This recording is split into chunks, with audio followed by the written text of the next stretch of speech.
Welcome, Tim. Welcome to India. Welcome to the Leader Speak series. Thank you for taking time from your visit to meet with us today. Thanks for having me. Starting with our Amazon leadership principle styles, tell me which is your favorite leadership principle and the one that you've used to make a decision recently. That's a really tough one. There are so many leadership principles that are, really important. They're all important. I guess for me, one that does resonate is deliver results. In order to deliver results, in my opinion, you have to do a lot of things right. You have to focus on the customer.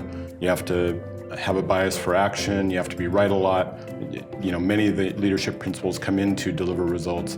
I guess as I think about India specifically, the one thing that I notice that's changed so much over the 15 years or so that I've been coming here is when I first started coming back in 2004, 2005, employees were very deferential. They didn't speak up necessarily. And so I think the one leadership principle here in India that's evolved over time is have backbone, disagree, and commit. I love to see people have an opinion. If they're in a meeting, be present, be accounted for. If you've got something to say, please say it. You don't need to look to your manager for approval. Leaders want to hear what your opinions are. You may not always be right.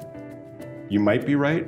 People want to hear it and consider it. So having backbone is just a really big leadership principle that I think has been successful here in India over the last decade. And that, I think, goes back to building the day one culture. Tell me, how do you maintain this day one culture attitude in your org, and you lead such a big org across the globe? Yeah, I think you always have to focus on where are the biggest opportunities. And when I first came to the company back in 2000, we were generally known as a media company. We'd evolved into quite a few other categories, but most customers knew us as books, music, and video. Over time, we've taken on different opportunities, and today our biggest opportunities, I think, come with Amazon Web Services, Amazon Business that we're rolling out globally, the digital opportunities that we've got both in the devices and in content. So as I think about my organization, I need to continuously change my headcount and resources towards those high growth areas. And it's still a day one scenario in those areas where we need to be delivering for the customer, and we've got lots of competition that's going to also try and meet that customer need, but I just need to make sure that we're properly supporting those businesses so that they can succeed. Absolutely, and I think we see all of that in our regular reviews with you as well. Your constant reprioritization is helping us steer in the right direction. Let me slightly move towards work-life harmony. How do you maintain your work-life harmony at Amazon? And I've seen you work for 18 years, 5 months at Amazon.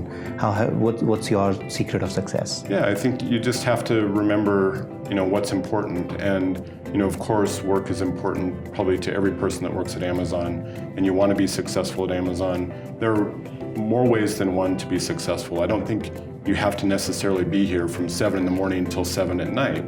It's expected that every Amazonian would work hard, of course, but flexibility can enter into that. And so if you've got something with the kids at home, if you've got a sporting event that you're either going to be playing in or watching, you can create capacity to do those things that are important to you at home while still continuing to get your job done. It just may not get done during the normal perceived work hours. You can do things at home. You can do things on a weekend if you so choose.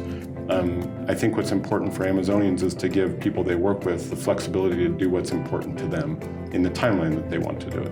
What's your biggest pet peeve and why? I think at our company, I think it's really important to be successful. You need to be what I call precision questioning and answering. And whether you're the person that's asking the question or the person answering the question, you need to be precise. We're a company that lives on 6-pagers. What 6-pagers generate are questions. And so if you can ask a precise question, more often than not, I think, Rohit, you've seen it, I ask 1-sentence or 2-sentence questions. That's very intentional. And what I want to hear back is a very precise answer. That precise answer almost always can start with a yes or a no.